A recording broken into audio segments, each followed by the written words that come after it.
There's a lot out there on the internet, way more than there was when I first was introduced to the tiny house community. So today I'm going to give you 9 practical ideas of places to look for information.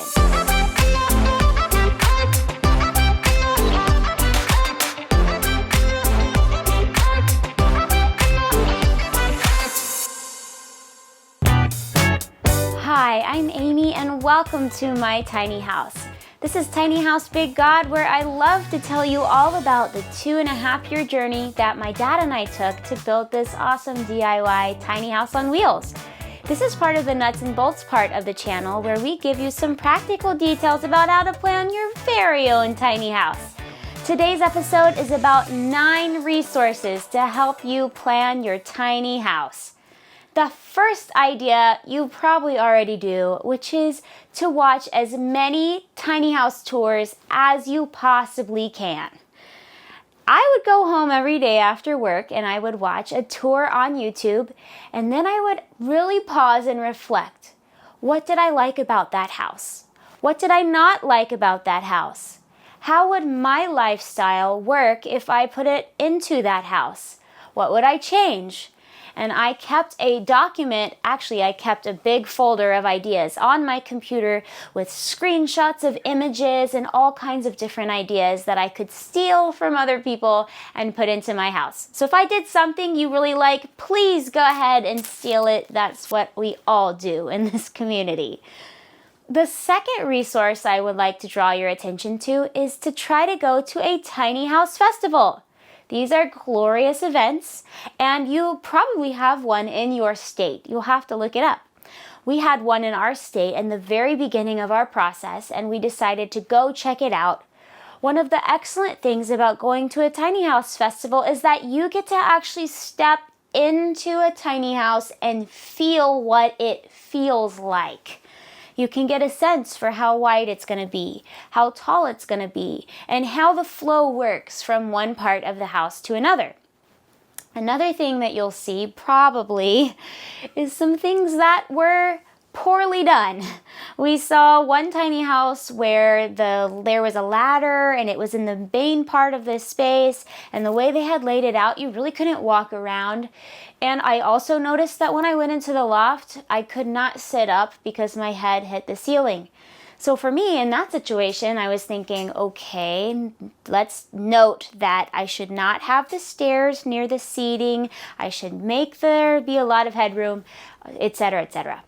Another great thing about tiny house festivals is that you get to talk to real life people who have done this themselves. And as I've experienced, the tiny house community is super supportive and excited to hear that you are doing the same thing they did.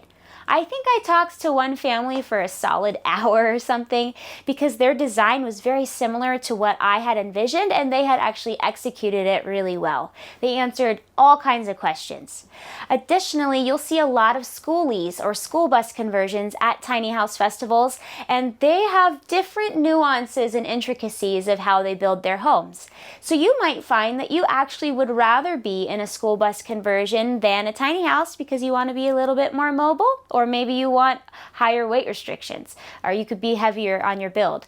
So that's another thing to consider. Even within the schoolie community, I noticed that I was able to glean a lot of information from them as I talked to them, and multiple of the schoolie people gave me their information, they gave me their Instagram handles, and they said, please don't hesitate to reach out and ask us questions.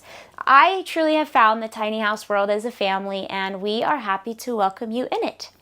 The third resource that I want to suggest to you is maybe not my favorite resource, but it is something that you can consider, which is that as you're out and about, maybe you actually see a tiny house. Maybe you see the tiny houser out mowing the lawn or something.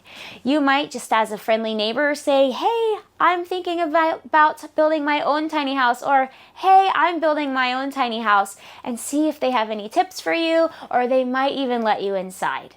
When we were building our tiny house, we had neighbors popping in all the time asking how it was going. They wanted to come see a tour, and we were happy to allow them to do that.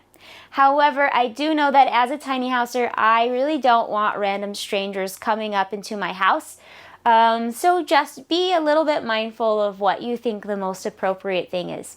I did this one time. I saw a tiny house and I saw them outside, so I went up and started talking to them, and I got a great piece of advice, which was, she said, double check your plans for what you're missing. Because when we first made our plans, we actually had only planned for one drawer in our entire house, and we needed places to put silverware and things. So because we caught it, we were able to add more drawers. So that was a piece of advice I used.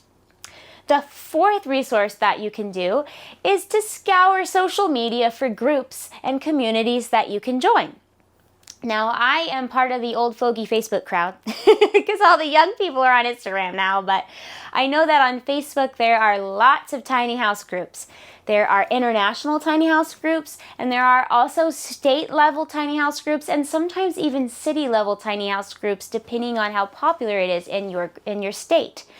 I've actually gotten a lot of advice from these groups. Granted, you have to sort through the hate comments, as you always do on the internet. But I even had some people that were so supportive. When I was trying to figure out my plumbing, there was a tiny house builder from California that actually offered for me to call him, and he walked me through what the drainage plumbing should be like, which was a huge, huge help. So I encourage you to check that out. I've also had great success on some off-grid Facebook groups where they may not be specifically tiny house people, but they are doing similar setups with their systems, and I've been able to learn about solar or rainwater catchment or gray water recycling and things of that nature.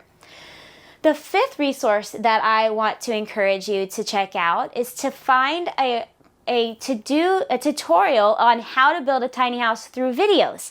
So specifically, I had bought some tiny house plans from Tiny Home Builders made by Dan Lush in Georgia, and I was planning originally on using those plans, but I decided against it and made my own.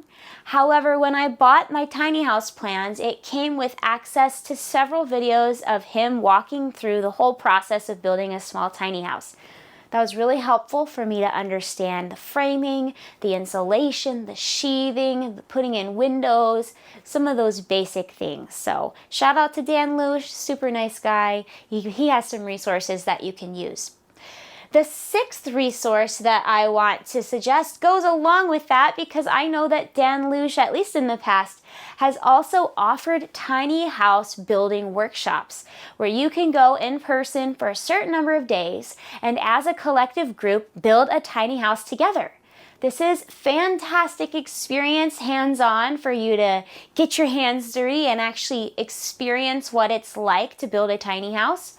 Another thing is that, at least with tiny home builders, they rent out lots for people building their tiny house. So in that circumstance, you can potentially ask questions to the other tiny home builders that are around you and glean from each other's experience. The seventh resource that I want to encourage you was probably my number one most used resource, and guess what it is? YouTube.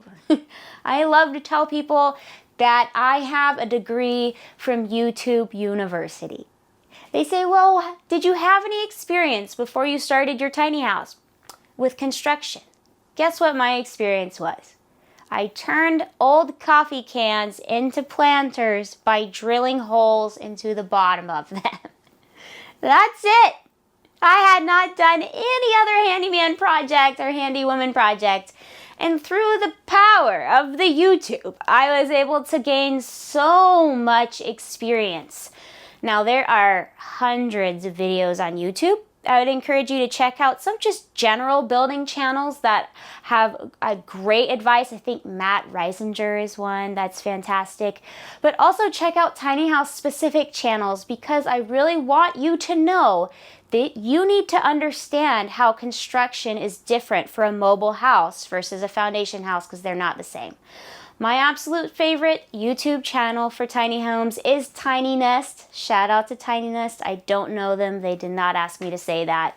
I just have watched almost every video that they've made, and a lot of what I've done in my house has actually come from their ideas. They do it excellently, they explain in detail, and they're super safe in the way that they build their home. The eighth resource that I would suggest to you, which you're probably already doing, is just looking up websites online.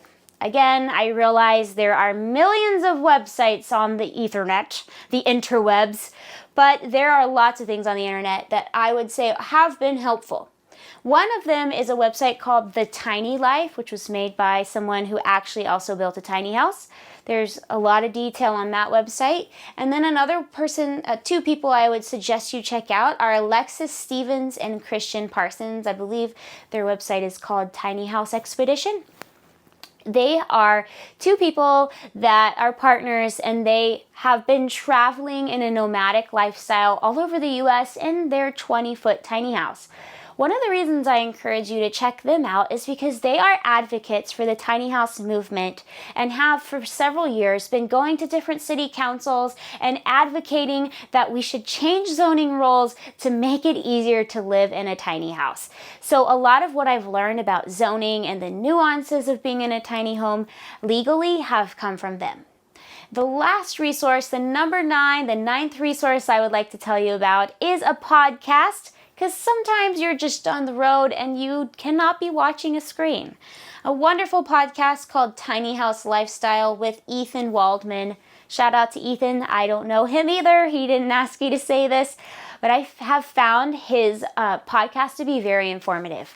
In fact, the people that I chose for my tiny house insurance came from suggestion from his podcast, and also the movers and transportation people that I chose also came from a suggestion from his podcast. So I suggest that you check him out. Sometimes as I was building my tiny house, I just wanted to ask a person a question. Why do I have to search out every single detail of this and just go through so many things to find an answer? So if you're in the middle of your process or you're starting out and you have a question, we encourage you to post it as a comment on this video. And in the future, we're going to have some Ask Amy episodes where I try to go through some of those comments.